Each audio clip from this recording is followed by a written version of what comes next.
October 14th, 1814, and the rain had begun to fall against the windows of Thornfield Hall as Eleanor Whitmore stood in the Dowager Duchess's sitting room for what she feared might be the last time.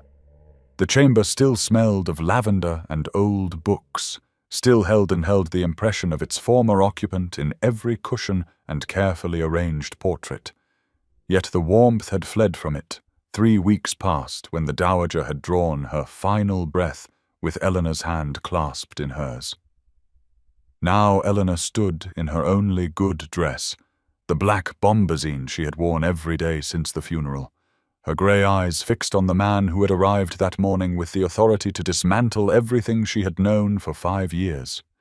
Frederick Ashworth, the Duke of Ravenscroft, stood near the fireplace with his back to the flames. And though Eleanor had heard stories of him from the Dowager across countless evenings, nothing had prepared her for the cold efficiency of his presence. He was tall and broad-shouldered, his dark hair swept back from a face that might have been handsome, if not for the severity that hardened every line of it. His blue eyes, piercing and impatient, swept over Eleanor as though cataloguing the contents of a room he intended to empty. She had hoped, foolishly perhaps, that her years of service might mean something. She had managed the household accounts, overseen the charitable works, sat with the Dowager through illness and loneliness, while this grandson remained abroad tending to investments and avoiding the obligations of blood. But hope, Eleanor had learned, was a luxury she could not afford. The Duke consulted his pocket watch, a gesture that dismissed her more eloquently than words. "Your services are no longer required, Mrs. Whitmore," he said, and his voice held no cruelty, only the flat pragmatism of a man settling accounts. "The estate will be restructured. I am returning to London within the fortnight, and I see no reason to maintain staff for a house that will stand largely empty." Eleanor felt the words land like stones in her chest, but she kept her spine straight and her hands folded before her. She had learned stillness in her years of service, learned to make herself small and useful and unobtrusive. "May I ask, Your Grace, how long I have to make arrangements?" He barely glanced at her. "1 week should be sufficient. The solicitor will address any wages owed at the reading tomorrow." Outside, the October wind drove the rain harder against the glass, and Eleanor thought of her small quarters in the East Wing,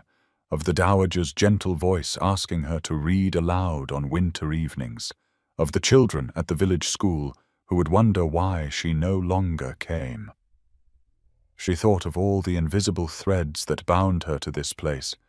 and felt them beginning to fray. "Very well, Your Grace,"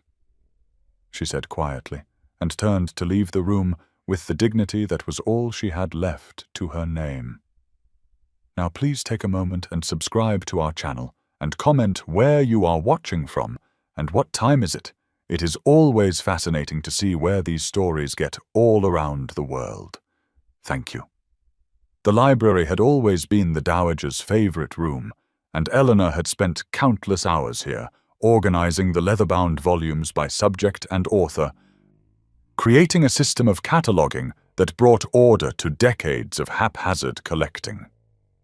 Now she sat in a chair near the rain-streaked window on the morning of October 15th, her hands wrapped around a teacup that had long since gone cold, watching Thomas Greville arrange his papers at the great mahogany desk. The elderly solicitor had served the family for 40 years, and his kind eyes found Eleanor's with a warmth that steadied her nerves.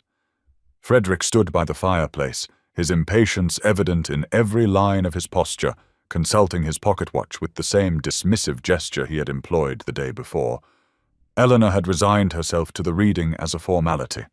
a final humiliation before she packed her few belongings and sought employment elsewhere. She had already begun composing letters in her mind, reaching out to distant connections who might know of a household requiring a companion or governess. The rain continued its relentless assault on the windows as Greville began to read, his voice measured and precise, detailing the distribution of the Dowager's personal effects, her jewelry to various goddaughters, her books to the village lending library Eleanor had helped establish. Eleanor listened with only partial attention until her own name cut through her reverie like a bell. To Eleanor Whitmore. Greville read, his voice warming. I leave Rose Cottage on the eastern boundary of the estate, along with an income of £50 per annum in recognition of her faithful service and genuine friendship. Furthermore, no alterations shall be made to the charitable works established during my lifetime, including the village school and the Widows' Fund, without Mrs. Whitmore's written approval, as she alone understands my intentions for their continuation. Eleanor's teacup rattled against its saucer, her hands suddenly trembling. She looked up to find Frederick staring at Greville with an expression of barely contained fury. What precisely does that mean? He demanded, his voice sharp. It means, Your Grace, Greville replied calmly, that certain estate holdings connected to these charitable endowments cannot be sold or restructured without Mrs. Whitmore's cooperation. The Dowager was quite specific in her instructions. Before Frederick could respond, the library doors burst open and a young woman swept into the room in a rustle of blue silk, her golden curls artfully arranged, her smile bright and possessive. Frederick, darling cousin, I came as soon as I heard you had arrived. Lady Beatrice Sinclair crossed to Frederick and pressed a kiss to his cheek, while her sharp eyes swept over Eleanor with undisguised contempt. Eleanor felt herself shrinking into her mourning black, her brief moment of hope already curdling into something more complicated. Beatrice's gaze lingered on the will in Greville's hands, and something calculating flickered across her lovely features. Frederick's jaw tightened as he looked from Beatrice to Eleanor, and for the first time since his arrival, Eleanor saw uncertainty in those piercing blue eyes, a crack in his cold efficiency that suggested her fate was no longer quite so simple as a one-week dismissal. Frederick's study bore the musty scent of dust motes drifting through the weak afternoon light that filtered past heavy curtains clearly untouched for years, and Eleanor stood before the massive oak desk, clutching her ledger books to her chest like a shield, as the Duke regarded her with an expression she could not quite decipher. The room spoke of masculine authority in its dark paneling and hunting prints, yet it felt hollow somehow, a space waiting for someone to claim it, and Eleanor wondered if Frederick felt as out of place here as she did.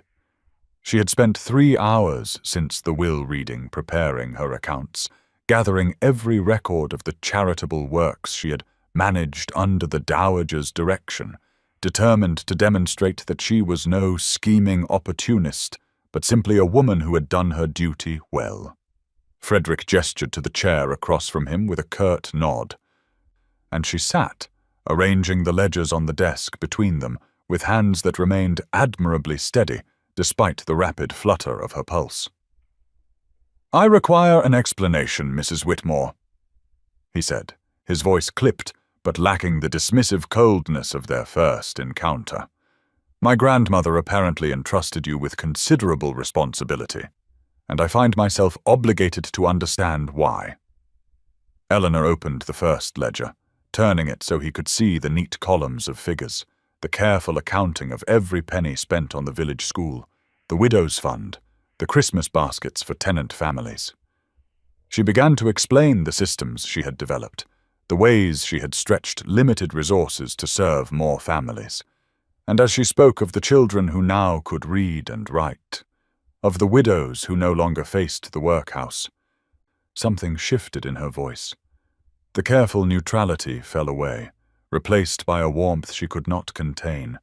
a passion for work that had given her purpose through 5 years of quiet service. Frederick leaned forward, his blue eyes focused on her face rather than the ledgers, and Eleanor felt a flush rise to her cheeks under the intensity of his scrutiny. For one moment, something passed between them, a flicker of recognition, of genuine seeing, and Eleanor's breath caught in her throat. The door opened without warning, shattering the fragile connection,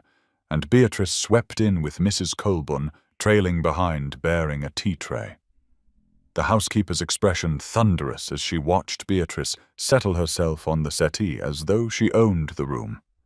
"I thought you might need refreshment, cousin," Beatrice said sweetly, her eyes sliding to Eleanor with barely concealed malice.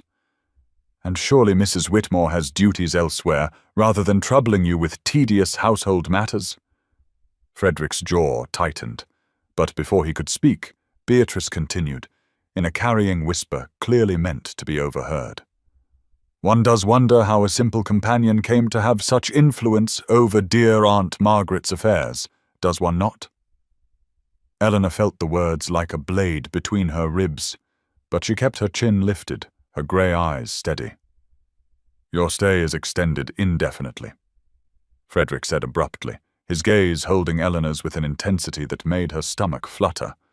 "Until these matters are properly resolved, you will remain at Thornfield." The morning of October 17th dawned clear and golden, the first respite from the relentless autumn rains that had shrouded Thornfield Hall since Frederick's arrival, and Eleanor walked the familiar path to the village school with a lightness in her step that had nothing to do with the sunshine warming her face and everything to do with escaping the suffocating atmosphere of the great house where Beatrice's poisonous whispers seemed to follow her through every corridor. The schoolhouse stood at the edge of the village, a small stone building with a slate roof and bright blue door that Eleanor had convinced the dowager to fund 3 years ago when she discovered that the village children had nowhere to learn their letters, and as she pushed open that cheerful door to the chorus of eager voices calling her name, she felt herself become someone other than the invisible companion, the unwanted complication, the woman whose presence was merely tolerated. Young Sarah rushed forward to show Eleanor the sampler she had been stitching, her small fingers proud of the uneven letters spelling out her own name, while little William tugged at Eleanor's sleeve, demanding to demonstrate his progress with sums, and Eleanor knelt among them with genuine joy, illuminating her plain features in a way that transformed her entirely. She did not see the rider who had followed at a distance, did not notice the tall figure who dismounted at the tree line and stood watching through the schoolhouse window, his blue eyes fixed on the scene within, as though witnessing something that defied his understanding of the world. Frederick had told himself he was merely surveying the estate, familiarizing himself with his holdings after years abroad, but his horse had somehow carried him to this place he had heard mentioned in the ledgers, and now he could not look away from the woman who laughed with such abandon as a child placed a crown of autumn leaves upon her dark hair.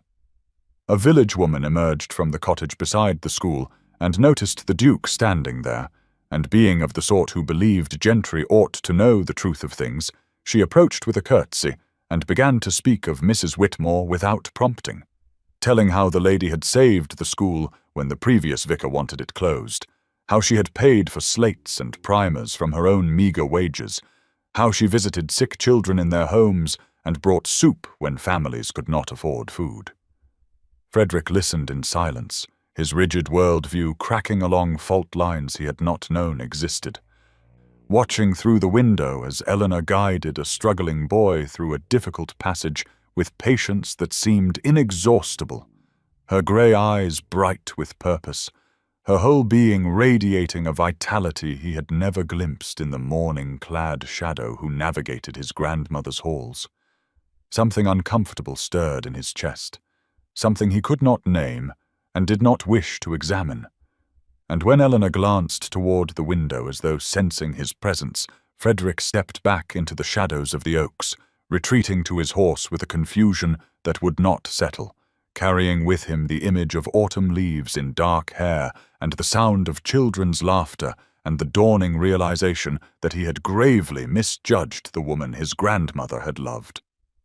The dining room blazed with candlelight from the twin candelabras that graced the long mahogany table, their flames reflecting off crystal and silver in a display of elegance that only emphasized Eleanor's sense of displacement as she took her seat at the far end, separated from Frederick and Beatrice by what felt like miles of polished wood and unspoken accusations.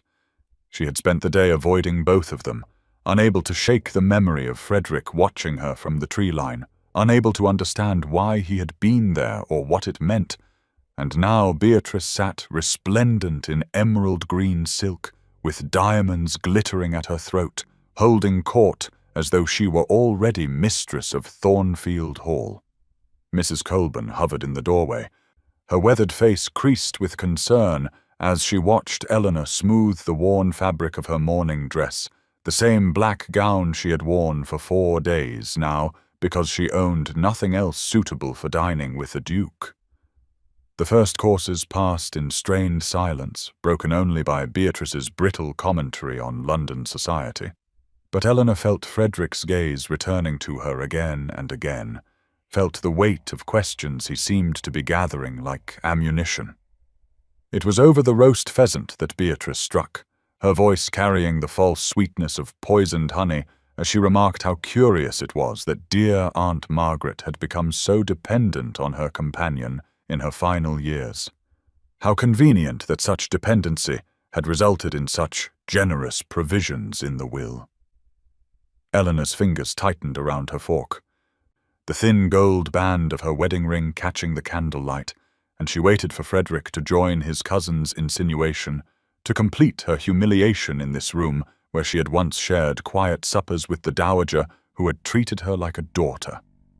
But Frederick's voice cut through the silence with unexpected sharpness, demanding to know what exactly Beatrice meant by her implications, and suddenly Eleanor found herself pinned by those piercing blue eyes that demanded truth. She could have deflected, could have retreated into the invisibility that had protected her for so long, but something in his gaze stripped away her defenses, and she heard herself speaking of Charles Whitmore, her late husband, the charming second son who had courted her with poetry and promises before revealing himself as a wastrel and a gambler who had left her buried beneath a mountain of debt that took 2 years of her wages to clear. She spoke of selling everything she owned, of the creditors who had hounded her until the dowager had offered sanctuary, of the wedding ring she still wore not from sentiment, but as armor against the pity of others. The words fell into silence so complete that Eleanor could hear the candle flames guttering, could see Beatrice's triumphant expression faltering into uncertainty, could watch the shame spread across Frederick's features as he realized how thoroughly he had misjudged her. Mrs. Colburn pressed a hand to her heart in the doorway, and Eleanor felt tears threatening behind her eyes, felt the terrible vulnerability of having exposed her wounds to people who might use them against her.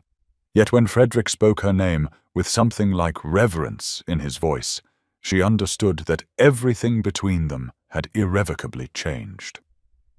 The morning of October 19th found Eleanor in the dowager's rose garden, seated upon the cold stone bench where her beloved employer had spent countless hours in contemplation,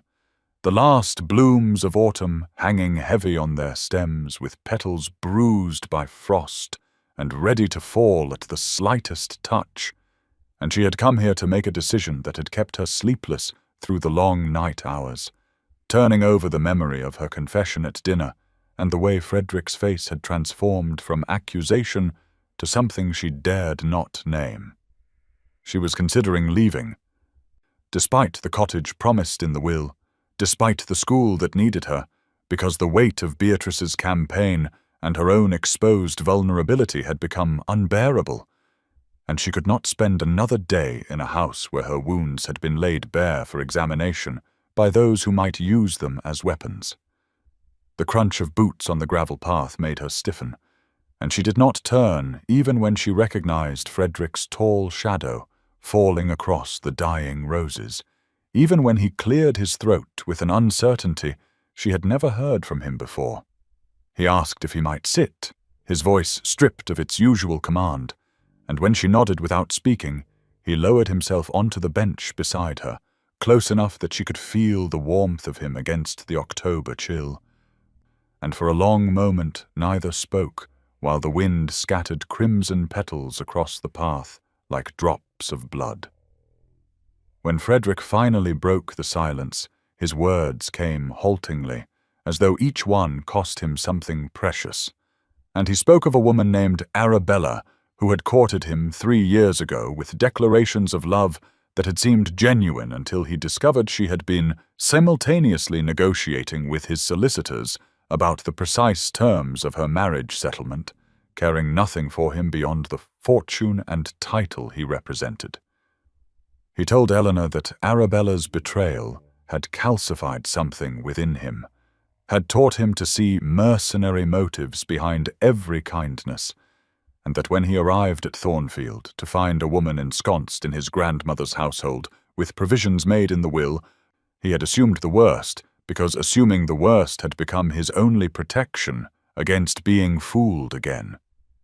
His hands were restless as he spoke, those capable fingers that Eleanor had noticed despite herself,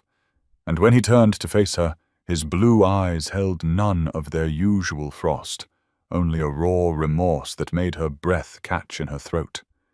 He said he had been wrong about her, utterly and unforgivably wrong, and that her dignity in the face of his accusations had shamed him more than any rebuke could have done. And then his hand reached toward hers where it rested on the cold stone, his fingers brushing against hers with a gentleness that sent warmth flooding through her despite the autumn chill. He asked her to stay, not as an obligation or a business arrangement, but because he wished to know the grandmother he had neglected through the eyes of the woman who had loved her, and Eleanor felt the tears she had been fighting gather in her grey eyes as she whispered that she would stay, feeling something fragile and frightening, taking root in the space between them where their hands nearly touched. The afternoon of October 21st arrived wrapped in grey mist and steady rain that streaked the library windows and made the fire in the great stone hearth seem all the more precious, its amber light casting dancing shadows across the walls of books that Eleanor had organized and loved for 5 years. And she sat now in the leather chair that had been the dowager's favorite, while Frederick occupied its twin across from her, close enough that their knees nearly touched when either shifted position. And between them on the small table lay a bundle of letters tied with faded blue ribbon that Eleanor had retrieved from the rosewood box in her chambers, where she kept the few treasures of her years at Thornfield Hall. Neither of them had mentioned that this was the 7th day, that by Frederick's original decree she should have been gone by now with her modest trunk packed and her future uncertain. And the silence on that subject felt like a shared secret, an unspoken agreement that something had changed between them that made such calculations irrelevant. Frederick held one of the letters in his hands, his grandmother's elegant script flowing across yellowed paper, and Eleanor watched his face as he read words written 10 years ago when he had been a young man of 22 making his first journey abroad. Words that spoke of pride and love and a grandmother's fierce hope for the grandson who carried her late husband's eyes. She saw the moment when understanding struck him, saw the way his throat moved as he swallowed against emotion, saw the slight tremor in those capable hands that had touched hers so briefly in the garden 2 days before. He looked up, and his blue eyes were no longer piercing but raw, and he asked why his grandmother had never sent these letters, why she had written of her love, and then locked the words away unsent, and Eleanor told him gently that the dowager had feared rejection, had feared that her ambitious grandson would find her sentimentality tiresome, had chosen to love him silently rather than risk having that love dismissed. The fire crackled and popped in the silence that followed, and Frederick's voice was rough when he spoke again, confessing that he had written to her perhaps 6 times in 10 years, brief business-like reports that gave nothing of himself, and that he had told himself she would not want to be troubled with his concerns, when the truth was he had been too proud to admit he was lonely, too armored to reach across the distance for the comfort she would have freely given. Eleanor found herself leaning toward him, her hand extending of its own accord to rest upon his arm, and she felt the warmth of him through the fine wool of his coat as she told him that the dowager had kept every one of those letters in her bedside drawer, that she had read them so often the paper had grown soft as cloth, that she had died knowing her grandson loved her even if he had never found the words to say it. Their eyes held, and the rain whispered against the windows, and the space between them seemed to shrink until Eleanor could see the gold flecks in his blue irises, could feel the moment building toward something inevitable. And then the library door burst open, and Beatrice swept in with triumph blazing in her smile, announcing that the carriages from London had arrived. The evening of October 23rd found Thornfield Hall transformed into something Eleanor barely recognized, its corridors blazing with candles that cast dancing shadows across silk wallpaper and polished floors, its drawing room filled with the rustle of expensive fabrics and the tinkling laughter of women who had never known a moment of uncertainty about their place in the world. And Eleanor stood near the doorway in her only evening dress of modest grey silk, watching the spectacle unfold while feeling herself fade into invisibility with each passing moment.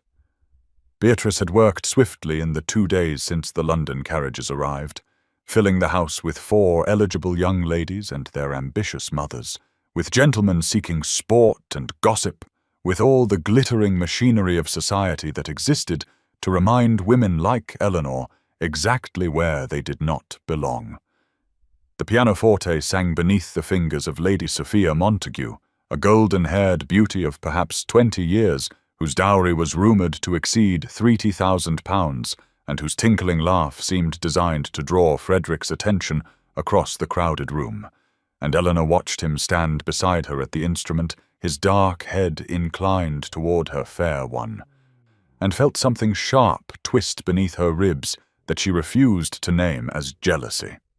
She had been given no choice but to serve as hostess by necessity, for Mrs. Colborne had whispered urgently that someone must manage the household arrangements, and Beatrice could not be troubled with such mundane concerns as bedroom assignments and dinner menus,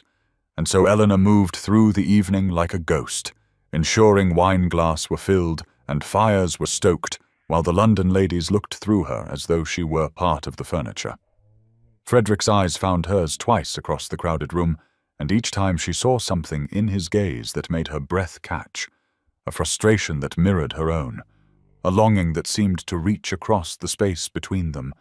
but then someone would claim his attention, and Eleanor would turn away, reminding herself that the intimacy of the library had been an illusion born of firelight and shared grief.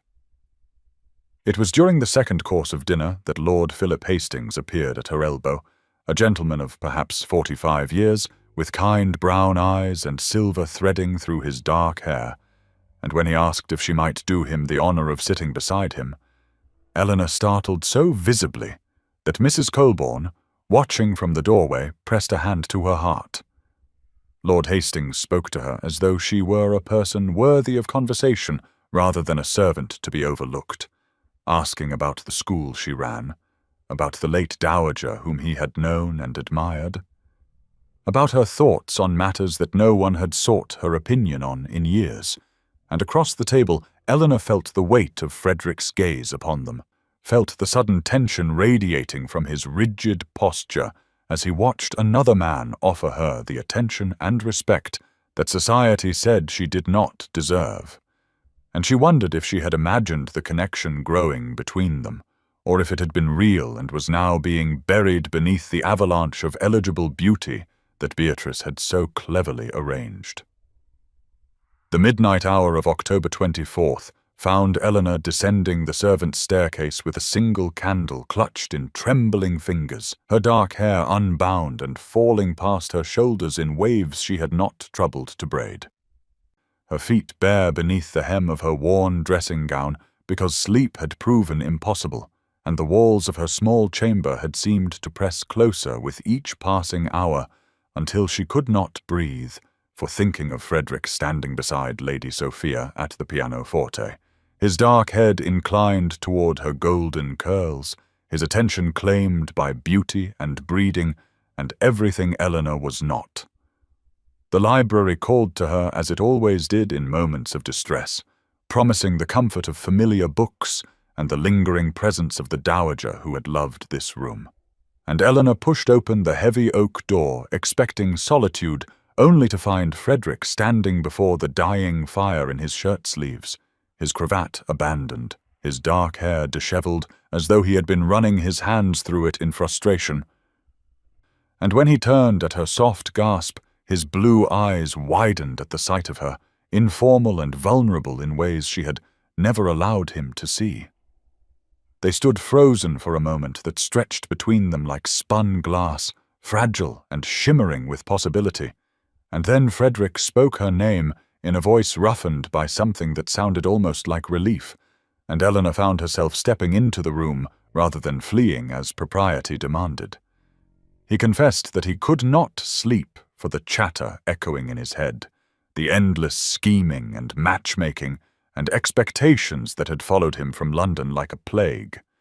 And Eleanor surprised herself by admitting that she had once dreamed of more than survival, had once believed she might have a life filled with purpose and perhaps even love before her husband's debts and death had taught her that dreams were luxuries she could not afford.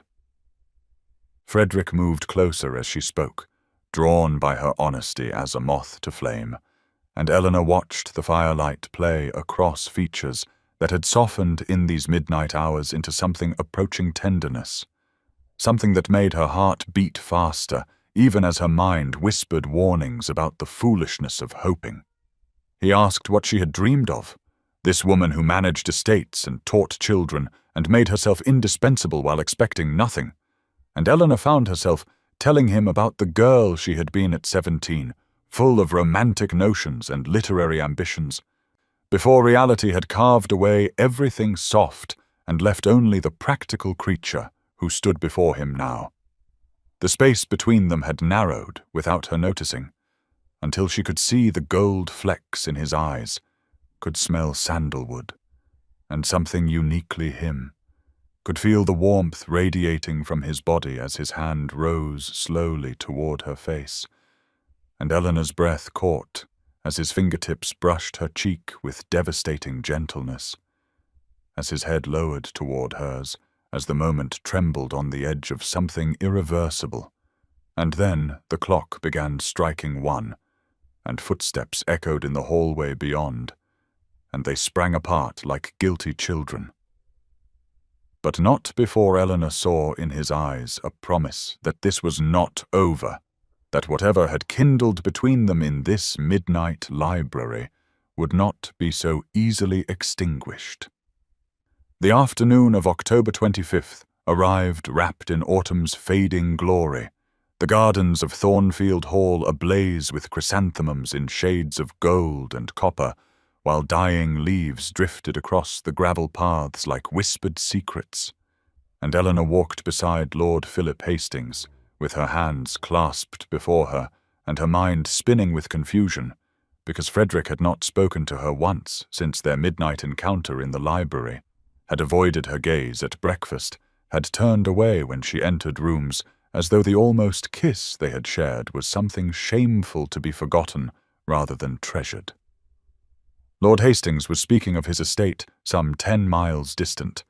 of the library he had built for his late wife, who had loved books as Eleanor did, of the quiet life he led now that his children were grown and married.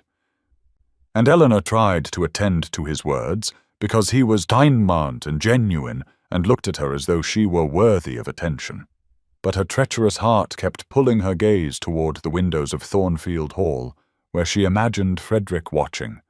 though she told herself she was foolish to hope he cared enough to look. She did not know that Frederick stood at his study window with his hands clenched so tightly on the sill that his knuckles had gone white, watching every step Lord Hastings took beside her, every inclination of the older man's head toward hers, every smile that crossed Eleanor's face in response to whatever pleasant things this respectable widower was saying, and that something dark and desperate was clawing at his chest because he had spent the morning listening to Beatrice extol the virtues of Lady Sophia Montague while his thoughts remained fixed on grey eyes and dark hair, and the way Eleanor had trembled when his fingers brushed her cheek. Lord Hastings stopped beneath an ancient oak whose leaves had turned to flame, and Eleanor stopped beside him. And when he turned to face her with earnest kindness in his brown eyes, she knew, before he spoke what words were coming, knew that this good man was about to offer her something she had never expected to receive again, the chance at respectability and companionship, and perhaps even contentment with someone who saw her value clearly. He spoke of admiration grown over the years of their acquaintance through the dowager, of loneliness that matched her own, of a courtship conducted properly if she would permit him the honor, and Eleanor felt tears prick her eyes because Lord Hastings was offering her everything sensible and nothing she truly wanted, and she could not accept, yet could not quite refuse. So she asked for time to consider, and watched relief and hope war across his weathered features. From the window above, Frederick watched Lord Hastings bow over Eleanor's hand, watched her grey skirts disappear around the hedge as they continued walking, and heard Beatrice's voice behind him suggesting that now would be the perfect moment to announce his intentions toward Lady Sophia, and his jaw tightened with a fury he could barely contain because Eleanor was slipping away and pride was strangling every word he needed to say. The evening of October 26th had stretched interminably through dinner, through stilted conversation and Beatrice's pointed remarks about Lady Sophia's accomplishments and Lord Hastings' gentle inquiries about Eleanor's well-being, and now at 9 o'clock, Eleanor fled toward her chambers in the east wing, with her heart pounding against her ribs, because she could not endure another moment of watching Frederick laugh at something Lady Sophia whispered, could not bear the careful blankness of his expression whenever their eyes accidentally met, could not reconcile the man who had almost kissed her in the midnight library with this distant stranger who seemed determined to pretend she did not exist, and she was so lost in her anguish that she did not hear the footsteps behind her until a hand closed around her elbow and spun her around, and suddenly Frederick was there in the dim hallway with his cravat loosened and his blue eyes blazing with something that looked almost like fury, demanding to know if she intended to accept Hastings, if she planned to leave Thornfield and marry a man she barely knew simply to escape. And Eleanor stared at him with her grey eyes wide and her dark hair escaping its pins, because she could not comprehend what right he had to ask her anything when he had spent 2 days treating her as though their moment in the library had been nothing more than a fever dream, and the anger that rose in her chest was a relief after so many hours of quiet suffering. She asked him what possible concern it could be of his, whether she married Lord Hastings or anyone else, when he had made his preferences perfectly clear by dancing attendance on Lady Sophia and ignoring the woman he had nearly kissed, and Frederick's jaw tightened as he stepped closer, close enough that she could smell sandalwood and see the muscle jumping in his cheek, and his voice emerged rough and raw as he told her that he had ignored her because he could not trust himself to be near her without touching her, without pulling her into his arms and scandalizing every gossip in residence, without declaring to the entire assembled company that Eleanor Whitmore was the only woman in that house worth a moment of his attention. Eleanor's breath caught at his words, at the desperate honesty she could hear beneath the anger, and her own fury gentled into something more dangerous, as she admitted that she had stayed at Thornfield, not because of the cottage or the will or the charitable works, but because of him, because something had shifted between them in the rose garden and the library, and all the small moments since,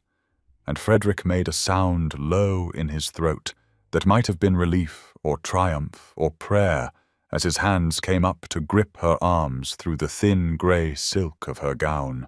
holding her as though she might vanish if he loosened his grasp. And the distant sound of laughter from the drawing-room faded to nothing as they stood together in that shadowed hallway, with truth finally spoken between them. Frederick's hand slid from Eleanor's arms to cradle her face, his thumbs brushing across her cheekbones where tears had begun to trace silver paths through the faint dust of the hallway's shadows. And his voice, when he spoke again, had lost all trace of anger and emerged instead hoarse and broken with an emotion Eleanor had never expected to hear directed at her, telling her that he loved her, that he had been fighting this feeling since the moment she defended herself at dinner with such quiet dignity, since he watched her teaching children in the schoolhouse with sunlight turning her plain features luminous, since she shared his grandmother's letters and made him understand what he had lost through his own stubborn absence. And Eleanor trembled beneath his touch, because these were words she had stopped believing she would ever hear, words her late husband had never spoken with any sincerity. Words that society had taught her were not meant for women like her, with grey eyes instead of blue and ordinary features instead of beauty and a widow's weeds instead of a dowry. And she wanted desperately to believe them, but 5 years of invisibility and a marriage built on charming lies had carved wounds too deep to heal with a single declaration in a darkened corridor. She told him that she was afraid, that men had made her promises before and broken them as easily as breathing, that she could not survive being chosen in passion and discarded in daylight when reason returned. And Frederick made a sound of anguish as he pressed his forehead to hers, their breath mingling in the small space between them, as he swore that this was not impulse, that he had spent 12 days fighting what he knew in his bones to be true because he feared she would never want a man who had treated her so coldly at their first meeting, a man whose broken engagement had left him suspicious and cruel, but that he could not watch her walk into Lord Hastings' life without telling her that his own heart would shatter if she left. Eleanor's fingers rose of their own accord to rest against his chest, where she could feel the rapid thundering of his heart beneath her palm, proof that this composed and distant duke was as undone as she, and she whispered that she needed time to believe him, time to trust that mourning would not bring regret, and society's whispers would not poison what grew between them in shadows. And Frederick nodded against her forehead, his hand still cradling her face as though she were something precious and fragile and worth protecting, promising that he would prove himself to her in whatever way she required, that he would court her properly if she wished, or quietly if she preferred, that he would send every London lady home and dismiss Beatrice's machinations and spend whatever time remained to them at Thornfield, showing her that she was the only woman he wanted. The distant echo of Lady Sophia's bright laugh drifted down the corridor from the drawing-room, a reminder that the world beyond this hallway still existed and still expected Frederick to choose appropriately, and Eleanor stepped back, just as footsteps sounded on the stair, but not before she saw Mrs. Colborne's familiar figure pause at the corridor's end, glimpse them standing close with tears on Eleanor's cheeks and desperate tenderness on Frederick's face, and retreat with a small smile that spoke of hope and discretion and the loyalty of a woman who had watched Eleanor suffer invisibility for far too long. The afternoon tea on October 28th unfolded in the drawing-room, with autumn sunlight streaming through tall windows and casting golden patterns across the Aubusson carpet, where Beatrice had arranged her London guests in careful tableau. Lady Sophia Montague, resplendent in rose-pink silk, beside the pianoforte, and the Honourable Miss Chambers, perched on the settee with her mother, while Lord Hastings stood near the fireplace, watching Eleanor with gentle concern in his weathered face. And Eleanor herself occupied her customary invisible position near the tea service, where she had spent 2 days pouring cups and passing plates, while her heart held Frederick's whispered promises like fragile glass that might shatter at any moment. And she watched him now, seated across the room with Beatrice at his elbow, searching his composed features for any sign that their hallway confession had been real rather than fever dream, any indication that the man who had cradled her face and sworn his love had not vanished with the morning light. And when their eyes met briefly over Lady Sophia's golden head, She saw something fierce and tender flicker in his blue gaze, before Beatrice reclaimed his attention with a tinkling laugh and a comment about household economies. And then Beatrice's voice rose with deliberate clarity as she remarked to Lady Sophia that it was such a peculiar arrangement having a paid companion serve as hostess, when surely someone of proper breeding ought to manage such duties. And the London ladies exchanged knowing glances, while Eleanor's cheeks burned and her hands trembled on the teapot. And Beatrice continued with poisonous sweetness that poor dear Mrs. Whitmore had been terribly useful to the dowager. But one did wonder what possible role she imagined for herself, now that proper family had returned to Thornfield, and the silence that followed pressed against Eleanor's chest like a physical weight as she waited for Frederick to look away, to let the moment pass, to choose his cousin and his status and the appropriate path that society had laid before him. But instead, Frederick rose from his chair with a movement so sudden that his teacup rattled in its saucer, and his voice, when he spoke, carried the authority of generations and the cold fury of a man who had watched something precious be threatened, declaring that Mrs. Whitmore was not a paid companion, but the woman who had managed this estate with more intelligence and dedication than any steward he had encountered in all his years abroad, that she had been his grandmother's most trusted friend, and was now his own most valued adviser, and that anyone who offered her discourtesy offered discourtesy to him personally, as Duke of Ravenscroft. And the room fell utterly silent, as Beatrice's face drained of colour, and Lady Sophia's perfect lips parted in shock, and Lord Hastings smiled quietly into his teacup. And across the suddenly charged space, Frederick's eyes found Eleanor's with an expression that spoke more eloquently than any whispered declaration in a darkened hallway. A look that said he had chosen, and would go on choosing her regardless of consequence. And Eleanor felt something shift and settle in her chest like a key turning in a lock that had been rusted shut for years. The London guests departed Thornfield Hall on October 29th in a flurry of hastily packed trunks and thin-lipped farewells.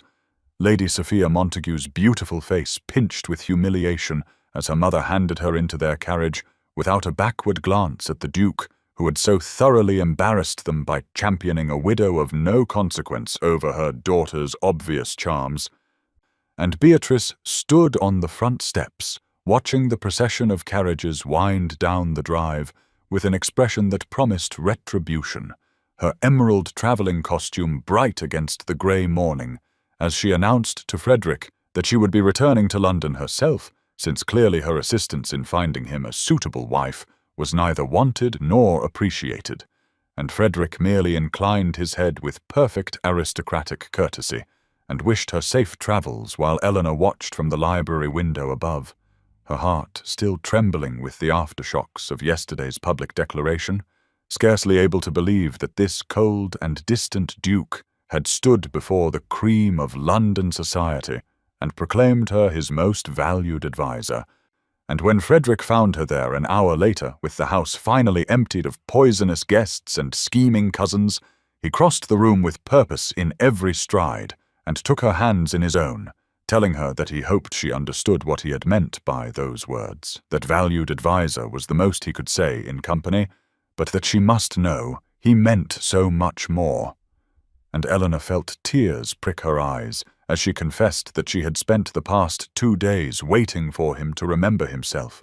to realize that defending her publicly would cost him the good opinion of his peers. But Frederick shook his head and lifted her hands to press kisses against her knuckles, one after another, as he told her that the good opinion of people who would slight a woman of her worth was not something he had any interest in keeping. That his grandmother had written in her letters about the hollowness of society and the importance of surrounding oneself with genuine hearts rather than glittering facades, and that he had finally understood what she meant. And Eleanor laughed through her tears and told him that the dowager would have thoroughly approved of his performance at tea,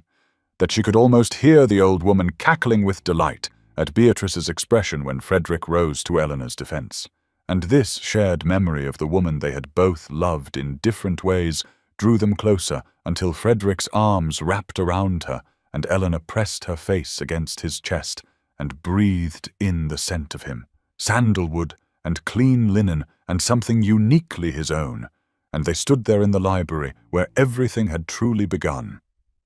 Surrounded by books the dowager had loved and Eleanor had organized, while autumn rain began to tap against the windows and the fire crackled low in the grate, and Frederick murmured against her hair that he wanted to court her properly now that the house was their own again, wanted to show her every day that his feelings were constant and true, and Eleanor lifted her face to meet his blue eyes and told him that she was beginning to believe him,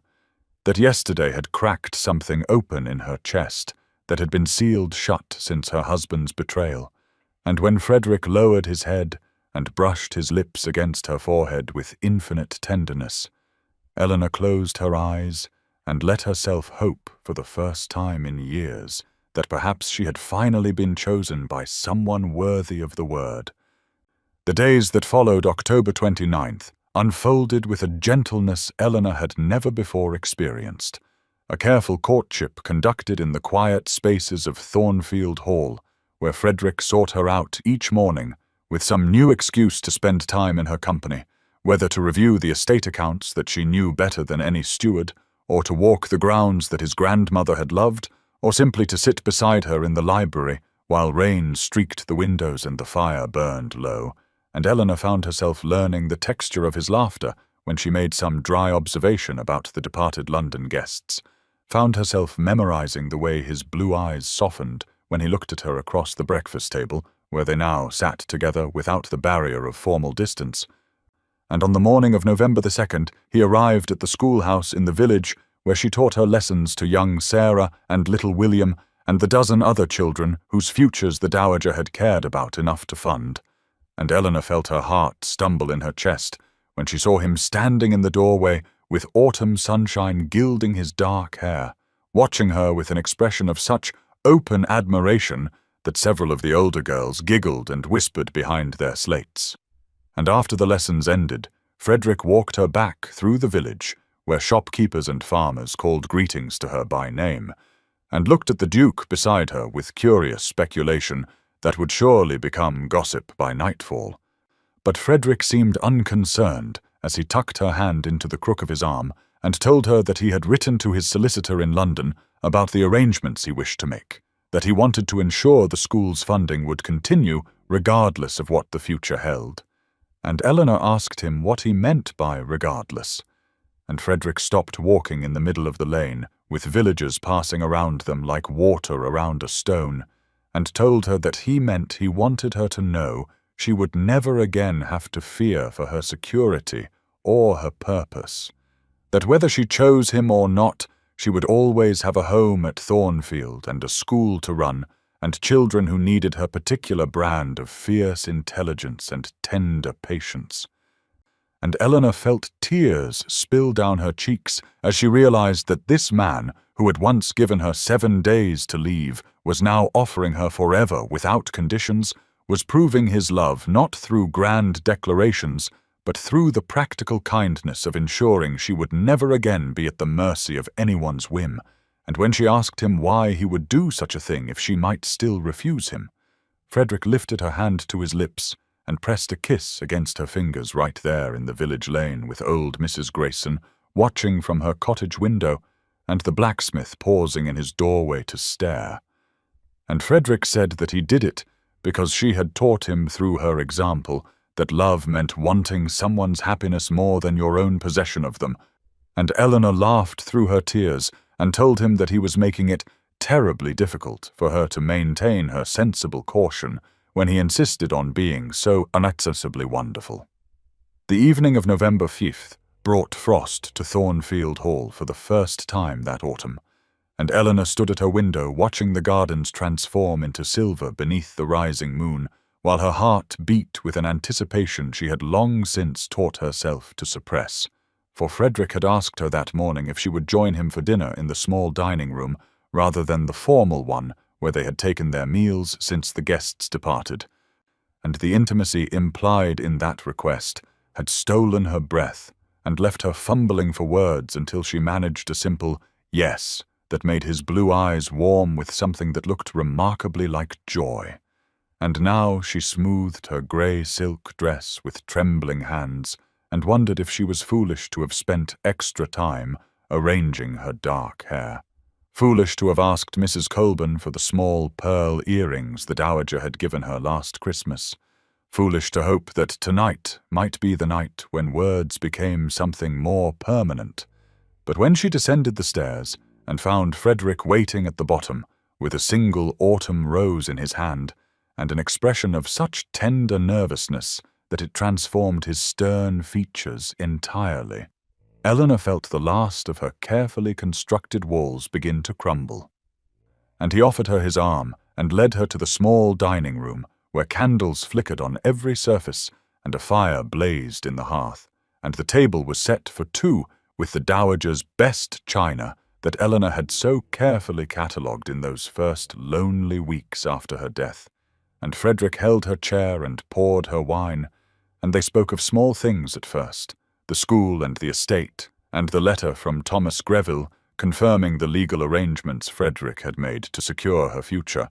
But as the meal progressed, and the wine warmed her blood, and the candlelight softened the space between them,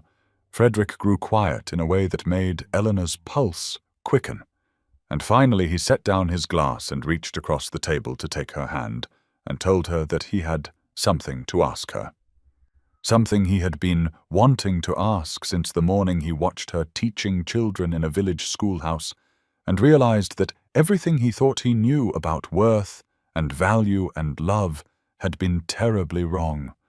And Eleanor felt tears gathering in her grey eyes as Frederick rose from his chair and came around the table to kneel beside her, his blue eyes bright with emotion as he asked if she would do him the extraordinary honor of becoming his wife.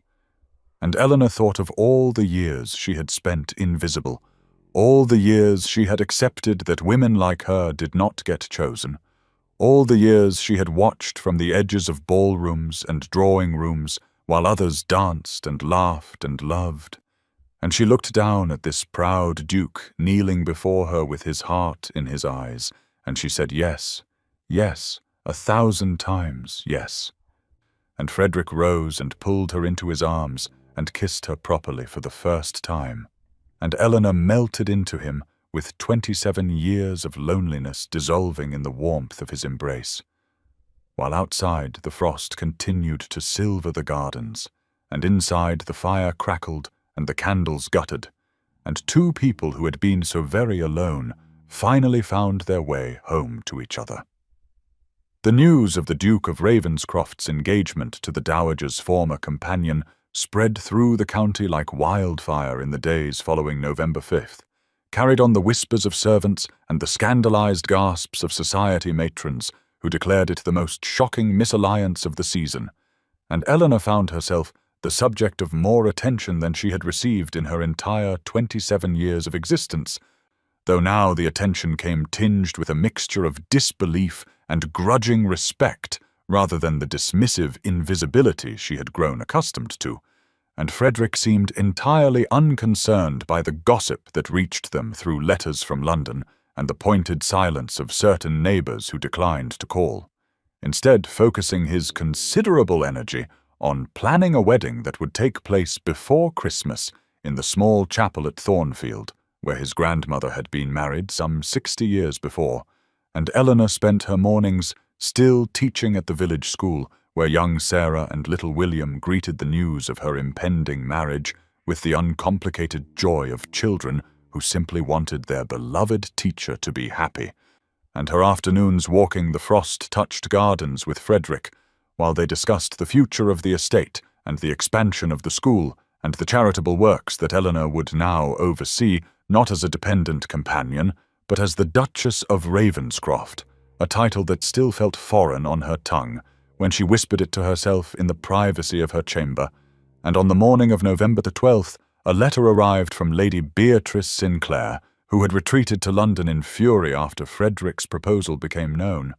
a letter filled with veiled threats about society's memory and the doors that would be closed to a duke who married so far beneath him. And Eleanor's hands trembled as she read it until Frederick gently took the paper from her fingers and fed it to the library fire without reading past the first line, telling her that his cousin's opinions meant less than nothing to him, and that any door closed to his wife was a door he had no wish to enter. And Eleanor felt tears prick her grey eyes at the fierce protectiveness in his voice, at the way he said his wife as though the words were a vow he had already made in his heart. And later that day, Thomas Greville arrived with documents for Frederick to sign, and found them sitting together on the library sofa, with Eleanor's head resting against Frederick's shoulder while he read aloud from one of his grandmother's favourite novels. And the elderly solicitor smiled with the satisfaction of a man who had watched a story unfold exactly as he had hoped, telling them both that the dowager would have been pleased beyond measure to see her beloved grandson and her treasured companion find such happiness together. And Frederick's arm tightened around Eleanor as he said that he only wished his grandmother had lived to see it, and Eleanor pressed a kiss to his shoulder and told him that she believed the dowager knew that somehow in whatever realm existed beyond this one, the woman who had given Eleanor purpose and dignity and hope was watching and smiling, and finally at peace, knowing that the two people she had loved most in the world had found their way to each other through the grief of losing her. The wedding of Frederick Ashworth, Duke of Ravenscroft, to Eleanor Whitmore took place on the morning of December 18th, 1814, in the small stone chapel at Thornfield Hall, where generations of Ashworths had spoken their vows, and Eleanor stood at the altar in a gown of ivory silk that Mrs. Colburn had insisted on ordering from London, despite Eleanor's protests that something simpler would suffice, and as Frederick took her trembling hands in his steady ones and spoke the words that would bind them together for all their remaining days, Eleanor felt the last remnants of the invisible woman she had been dissolving like morning frost beneath the winter sun that streamed through the chapel's ancient windows, and the pews were filled not with the glittering society figures who had whispered about the scandal of the match, but with the people who had known and loved Eleanor during her years at Thornfield, the village families whose children she taught, Thomas Greville dabbing at his eyes with a handkerchief, Mrs. Colborne weeping openly in the front row, and young Sarah and little William from the school serving as flower-bearers with such solemn pride that Eleanor had to blink back tears of her own. And when the vicar pronounced them husband and wife, and Frederick kissed her with a tenderness that made her knees weaken, a cheer rose from the assembled villagers that would have scandalized any proper London congregation, but filled the chapel with a warmth that no amount of aristocratic approval could have matched. And afterward there was a wedding breakfast in the great hall, where the long tables groaned with food, and the servants who had become Eleanor's family over 5 years raised glasses to toast the new Duchess, and Frederick kept her hand clasped in his throughout the meal, as though afraid she might vanish if he released her. And when the celebrations finally wound down, and the guests departed, and the winter darkness settled over Thornfield Hall, Frederick led Eleanor up the grand staircase to the ducal chambers that had been prepared for them, and he paused at the threshold, and looked down at her with those piercing blue eyes that had once seemed so cold, and were now filled with such warmth that Eleanor felt she might weep from the sheer impossibility of finding herself here in this moment with this man who saw her and chose her and loved her. And Frederick told her that he had spent years building walls around his heart, and she had dismantled them so gently he had not even realized they were falling until he found himself standing in their ruins completely defenseless against her. And Eleanor reached up to touch his face, and told him that she had spent years believing she was meant to be overlooked, and he had seen her when no one else did. And that gift was worth more than any title or estate or fortune he could offer. And Frederick lifted her into his arms and carried her across the threshold, and the door closed behind them on the world that had once deemed them both unworthy of love, leaving only the warmth of the fire and the softness of candlelight and two hearts that had finally found their way homes. The months that followed their wedding night unfolded like pages from a book Eleanor had never dared to imagine herself inhabiting. And as winter settled over Thornfield Hall, with its crystalline frosts and early darkness, she found herself transformed in ways both visible and invisible, no longer the grey shadow who moved through rooms unnoticed, but the Duchess of Ravenscroft, whose opinions were sought and whose presence commanded attention. And Frederick proved himself a devoted husband in countless small ways that mattered more to Eleanor than any grand gesture could have. The way he reached for her hand during quiet evenings by the fire, the way he asked her thoughts on estate matters and listened with genuine interest to her answers, the way he looked at her across crowded rooms with those blue eyes that had once seemed so cold and now held such warmth that Eleanor sometimes had to look away lest she weep from the overwhelming reality of being so thoroughly seen and wanted. And by February, the London gossip had begun to shift from scandal to grudging acceptance as word spread that the Duke of Ravenscroft seemed genuinely besotted with his unconventional bride, and Eleanor received her first invitations to society events, though she declined most of them in favor of remaining at Thornfield, where her school continued to thrive and where the life she and Frederick were building together felt more real than any ballroom triumph could. And on a morning in early March, when the first snowdrops were pushing through the frozen ground in the garden, where Frederick had once apologized to her beneath the fading roses, Eleanor woke to a certainty that had been growing within her for weeks, a suspicion that became confirmed when the physician arrived from the village and examined her with kind efficiency before pronouncing what she had already known in her heart, that she was with child. And Eleanor sat very still after the physician departed, her hands pressed to her still flat stomach, tears streaming down her cheeks as she contemplated the miracle of carrying Frederick's heir, the continuation of the Ashworth line that would grow within her body as proof of their love. And when Frederick returned from his morning ride and found her sitting in the window seat of their chambers with that particular expression on her face, he crossed the room in 3 long strides and knelt before her and took her hands in his and asked what was wrong with such fear in his voice that Eleanor almost laughed through her tears as she lifted his hand and pressed it to her belly and watched his face transform from worry to confusion to dawning wonder as understanding broke across his features like sunrise. And Frederick gathered her into his arms with such trembling tenderness that Eleanor felt her heart might burst from the sheer impossibility of this life she had stumbled into, this love she had never expected, this family they were creating together in the house where she had once believed herself destined to remain forever invisible. And Frederick whispered against her hair that she had given him everything, his grandmother's memory restored, his heart awakened, his future filled with hope, and now a child to carry forward all they had built. And Eleanor held him close and thanked whatever Providence had brought a cold duke to Thornfield Hall on an October afternoon with a 1-week notice that had somehow become a lifetime. The summer of 1815 arrived at Thornfield Hall with roses blooming in profusion along the garden walls and the promise of new life swelling within Eleanor's body. And on a warm afternoon in late July, when the windows stood open to catch whatever breeze might stir the heavy air,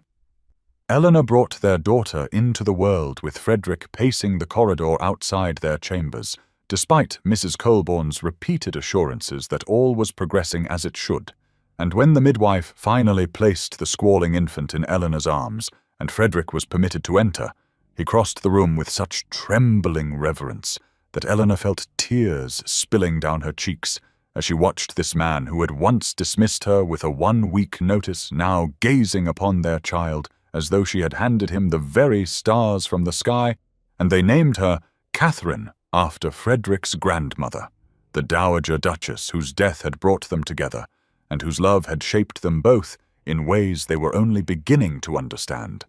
And little Catherine grew into a child of remarkable spirit, with her father's blue eyes and her mother's thoughtful nature. And Eleanor watched her daughter toddle through the halls of Thornfield Hall with the absolute certainty that she belonged there, a confidence Eleanor herself had never possessed until Frederick had seen past her invisibility and chosen her above all others. And the years that followed brought more children. A son named William, who inherited his mother's love of books and his father's determination, and another daughter named Rose, who filled the house with laughter and mischief. And Eleanor found herself transformed into the mistress of a great estate, the beloved wife of a duke, the mother of 3 beautiful children,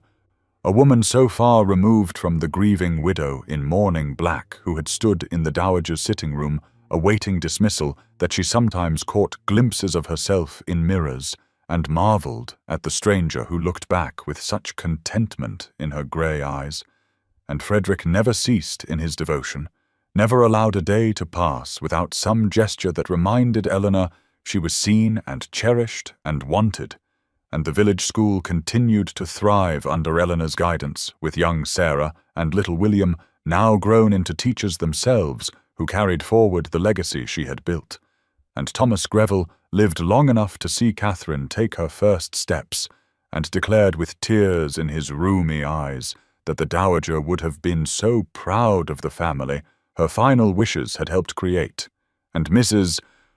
Colburn ruled the household with gentle efficiency and spoiled the children shamelessly, and never let anyone forget that she had known from the very beginning that the Duke and the companion were meant for each other. And on summer evenings, when the light lingered long over the gardens, where Frederick had once apologized beneath the roses, Eleanor would sit with her husband on the stone bench and watch their children play and marvel at the extraordinary journey that had brought them from strangers to soul-mates, from a 1-week notice to a lifetime of love, from invisibility to being seen so completely that Eleanor sometimes wondered how she had ever believed herself capable of surviving without this man who had dismantled her defenses as surely as she had dismantled his.